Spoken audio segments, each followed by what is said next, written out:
আচ্ছা, তোমাদেরকে যে গাছগুলো আমি দেখালাম সেগুলো সেখানেই শেষ নয় কিন্তু। আমি প্রত্যেকটা বাড়ি যখন আমি নার্সারিতে যাই আমি দেখি যে কোথায় কি গাছ আছে, কোন গাছটা ফ্রিতে আনা যাবে। তো এবারেও তাই সেম, আমি অনেক দিন ধরে দেখছিলাম যে নার্সারিতে একটা এরকম গাছ আছে বড়।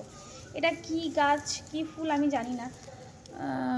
সম্ভবত চামেলি ফুলের গাছ। ভীষণ সুন্দর গন্ধ, ভীষণ সুন্দর গন্ধ, যখন ফোটে ফুলগুলো ভীষণ সুন্দর গন্ধ। তো এটা আমার একটা টার্গেট ছিল, আমি কাউকে বলেও ছিল কাকু আমাকে একটা চারা করে দেবে। তো কাকু আমাকে বানিয়ে দিতে পারেনি, সময় পেয়ে ওঠেনি। তো আমি যখন বললাম কাকু তুমি তো চলে যাচ্ছো, গাছটা তো এমনি পড়ে থাকবে, আমাকে একটা ডাল ভেঙে দিও। এই দেখো অনেক বড় একটা ডাল ভেঙেছে। এটা মোটামুটি এখান থেকে 4টে চারা, মানে 4টে ডাল কাটা যাবে। তারপরে এই দেখো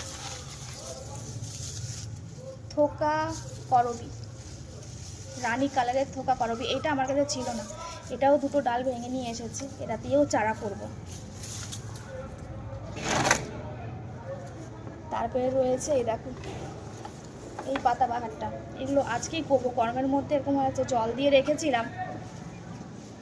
এই যে এটাতেও কেটে ডাল কেটে আমি চারা বসাবো।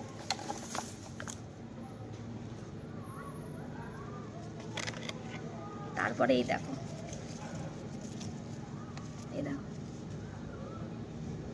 এই 3টে চারা, 3টে ডাল ভেঙে আমাকে কাকু দিয়েছে, এটাও বসাবো। তারপরে রয়েছে কয়েন প্ল্যান্ট। তোমাদের কাছে কতজনের কাছে আছে কয়েন প্ল্যান্ট? প্রচুর কয়েন প্ল্যান্ট ওখানে হয়েছিল চারিদিকে। আমি সেই কয়েন প্ল্যান্টে শিকড় সহ তুলে নিয়ে এসেছি, এটাও বসাবো। আরও রয়েছে, দাঁড়াও, এই একটা, জানি না এটা বাঁচবে কি না। এর আগেও একটা এই সেম নিয়ে এসেছিলাম, বাঁচাতে পারিনি, বাঁচেনি।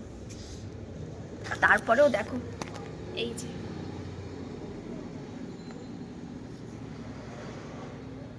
এগুলো সব ওখান থেকে নিয়ে এসেছি ফ্রিতে।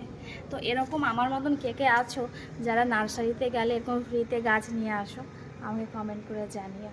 আমার তো ভীষণ ভালো লাগে, আর ফ্রিতে গাছ পেলে কে না কার না ভালো লাগে, আমার তো ভীষণ ভালো লাগে। তো আজকের মতন এইটুকু, চলো টাটা।